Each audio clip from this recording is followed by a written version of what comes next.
Hi, everybody. So today we have Meghna, my school friend, joining all the way from Tampa, Florida. So a little about Meghna.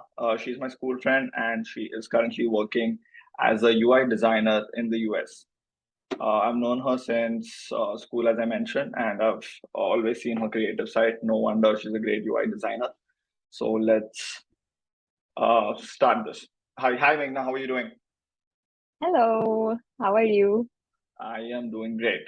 So let's start, Meghna. Tell me, what do you currently do? What are your roles and responsibilities as a UI designer to anybody who's interested in UI designing?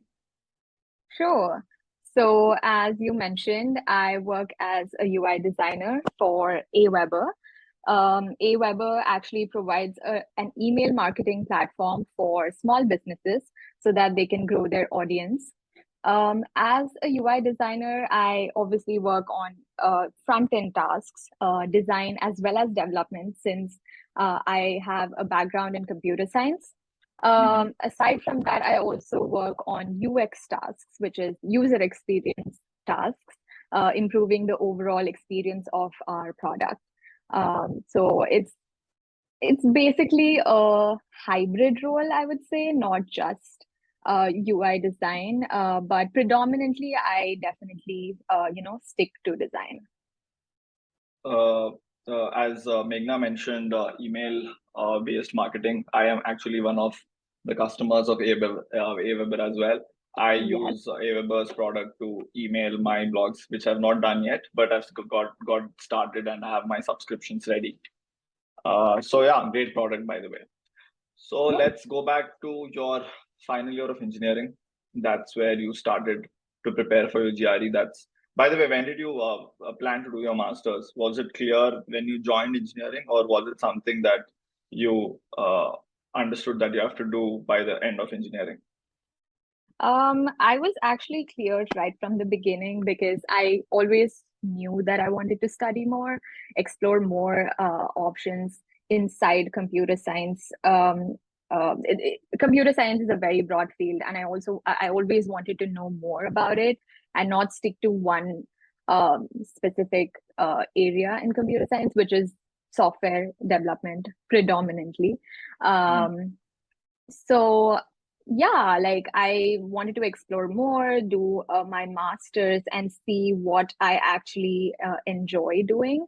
I initially did a lot of coding, but I always wanted to do something creative. So I was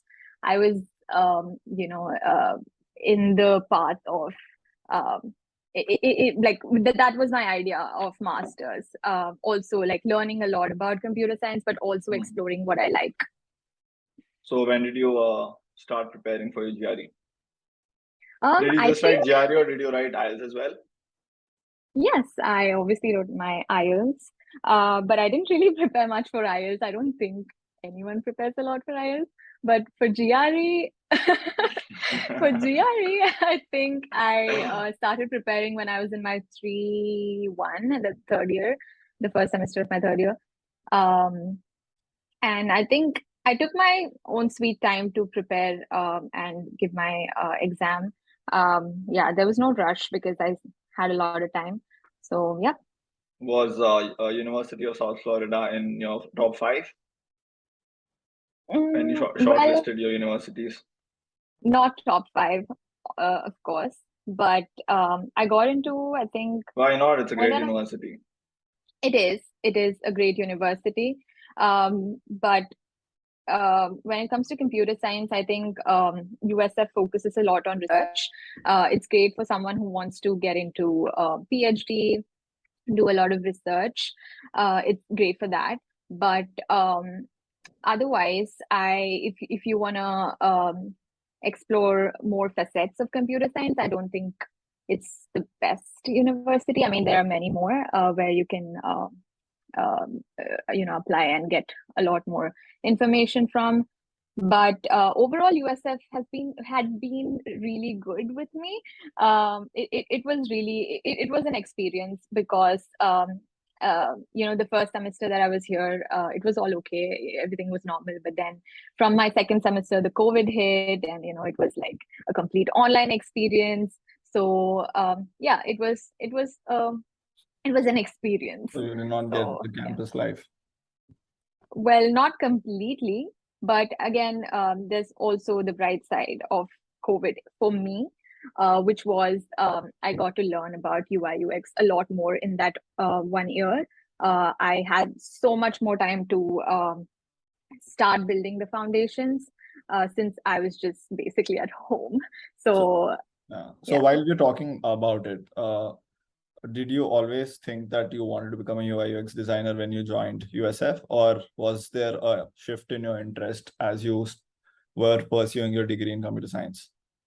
Good question, because yes, no, I did not know what a UI/UX designer did back when I joined USF. I was doing a lot of Python development, specifically in the field of computer vision, but something was lacking. I was enjoying it, but I needed more, something that's more creative, because as you mentioned, I've always been this creative person, and Yeah, I like love you've always, products. yeah, and you've always gifted handmade greeting cards and handmade stuff to your friends on birthday. I never got one. Never mind. But yeah, I've always seen you be very creative with your drawings, your greetings, your gifts. So yeah, as far as I remember, you're always creative. Yes, But that's by the right. way, why didn't I get a greeting card like that? Why did all the others get? Well, you might get one very soon. Okay.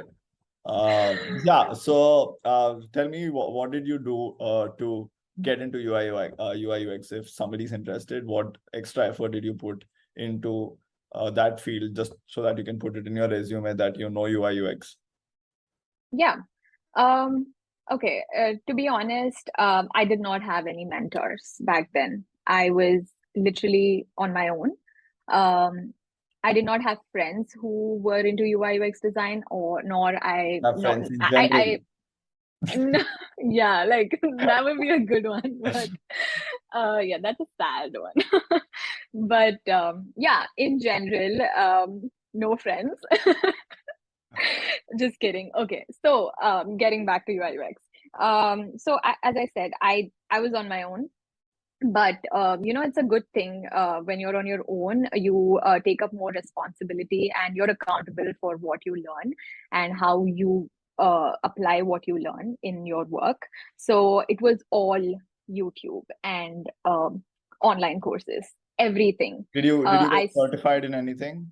Like, uh, how did you prove to the recruiters that you, being a computer science graduate and having basically negligible hands-on, landing a job in UI/UX? What did you do to prove them that you are interested? Okay, of course you're interested, but that you have the skill uh, to be a UI/UX designer. yeah. Okay. One main thing is that UI/UX is a part of human-computer interaction, and human-computer interaction is a part of computer science. So I wasn't shifting completely away from computer Yeah, but I science. get it. But the conventional thought process of a computer science Mm-hmm. graduate is to end up in say a database role or a cloud role or a development role. But you don't see many people choosing this path of UI/UX. Yeah. So yeah, go ahead. So yeah. So yeah, you definitely need certifications, but I wouldn't say that certifications would justify your experience or your knowledge about UI/UX, because this is a creative role, and any creative role requires a portfolio. So and for UI/UX, for a UI/UX designer, they're obviously expected to have a portfolio, a design portfolio of all the projects that they've worked on.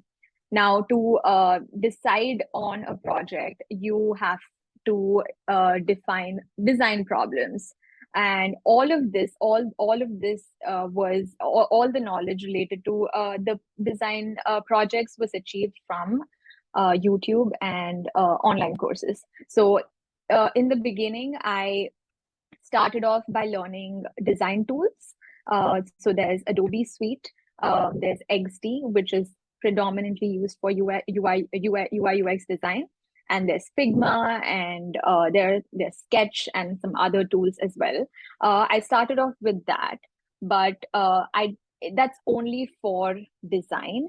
But eventually, I learned that it's not just about the visual aspects of the app, but more to do with the research and the user experience of the app. So I took up some UX design courses on LinkedIn Learning. As a student, we had free LinkedIn Learning access. And then I took the Google UX design course on Coursera. I remember you putting out your design on LinkedIn, like your Yes. projects on LinkedIn. Yeah. Yep. So I took up all those courses. I took them really seriously, even though they were like very basic and very short courses. But I really took them seriously and tried to build my fundamentals as strong as possible, which is very important for any field. And since I was coming from a completely not a completely different background, but then from development background, it was kind of like I had to have the fundamentals. Now, once I had those fundamentals set up, that's when I started defining design problems. Now, I did not know what to like work on. That was like the one of the biggest challenges I faced, like what to design. You don't know what to design. So I started off by redesigning some of the apps that I didn't really like the experience of. That's how I started.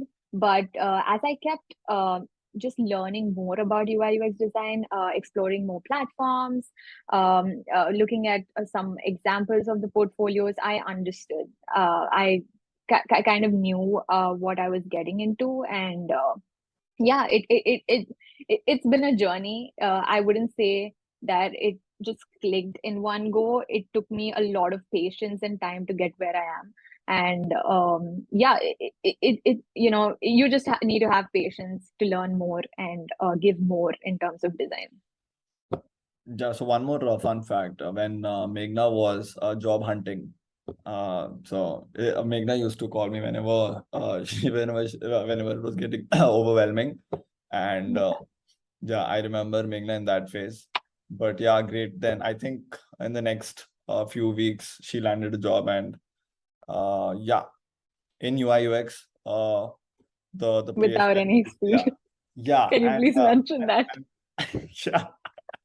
And also a job which she truly is enthusiastic about, UI UX.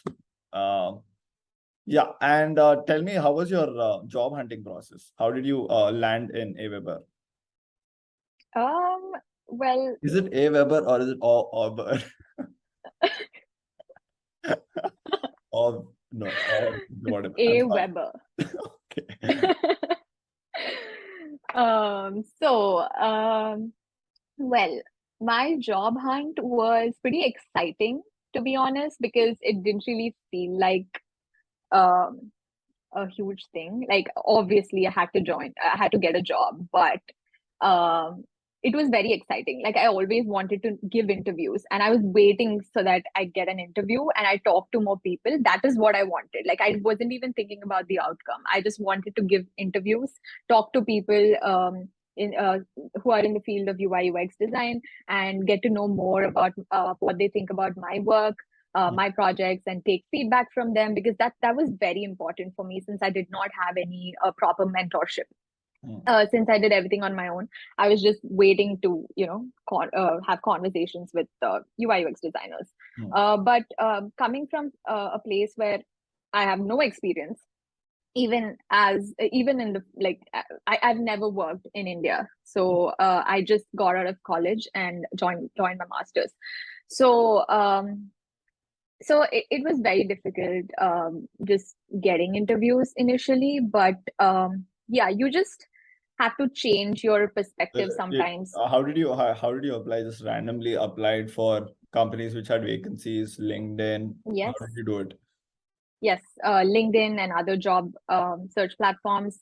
There's ZipRecruiter. There are many platforms, right? So I just apply to everything, and I used to maintain this Excel sheet of what the companies that I applied to, what role did I apply to, how much experience do they need, so that I get an overview. Even if I get rejected, I know why I got rejected. because most companies do not tell you why they are rejecting you, Yeah. right? So I wanted that validation, and because that was out of my control, I wanted to give myself that validation. So I had Uh, that Excel sheet. how many companies did you apply for approximately? I think Very above honest. 300.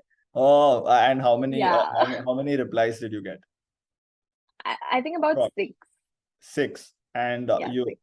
so in out of 6, AWeber was one, and then you got There was picked. another company which was a startup.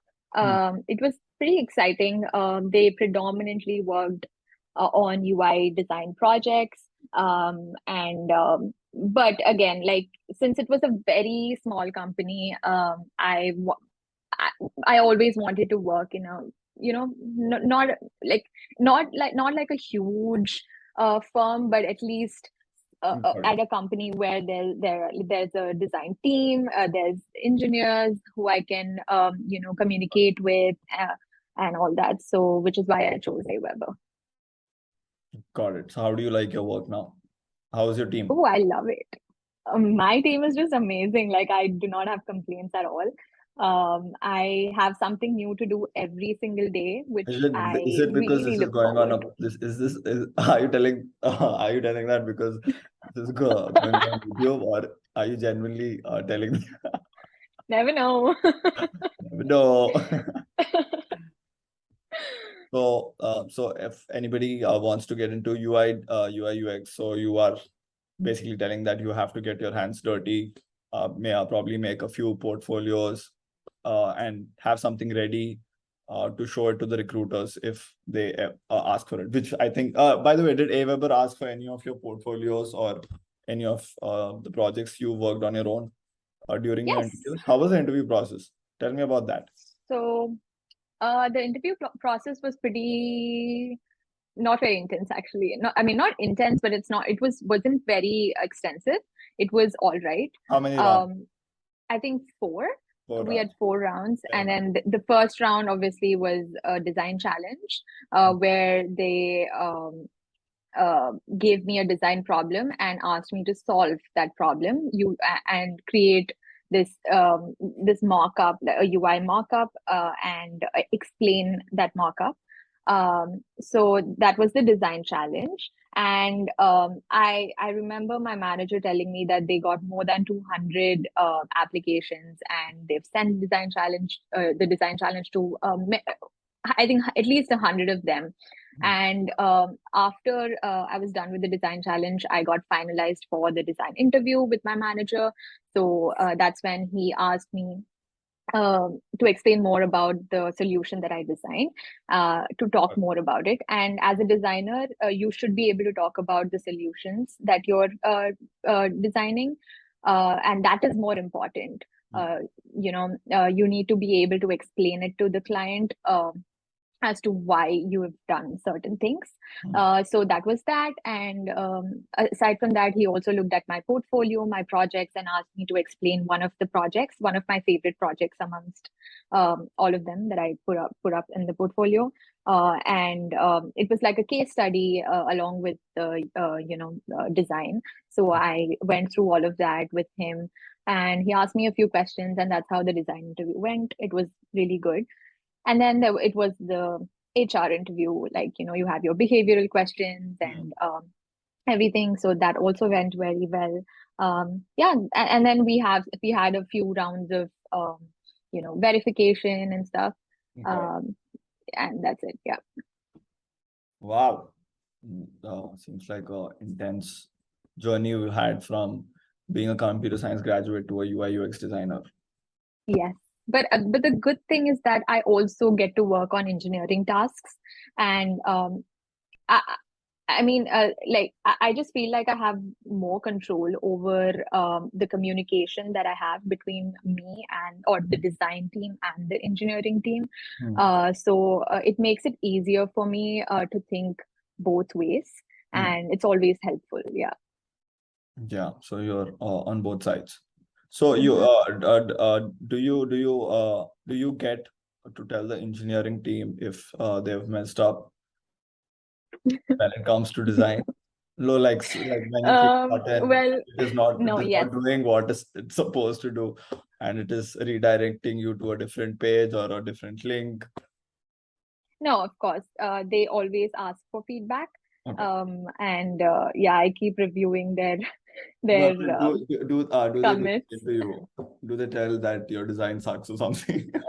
No. Okay. Yeah, I mean, they tell us if it's not feasible, but I don't know if it means that it sucks. That's a formal way of telling it feasible. Yeah, could be. Yeah, that's pretty much it. It was great talking to you. I hope this video helps if anybody is looking to get into UI/UX and who's coming from a computer science background like both of us. Yeah. Thank you, And Meghna. of course. And I also have an email or a blog ready that I can attach to your video. Yeah, you should. And it's all about how I transitioned from development to UI UX design. So that plug it down in the description. Yep. Thank you, Meghna. Of course, Vikhyat. Okay, chalo, bye. Bye. Thank you.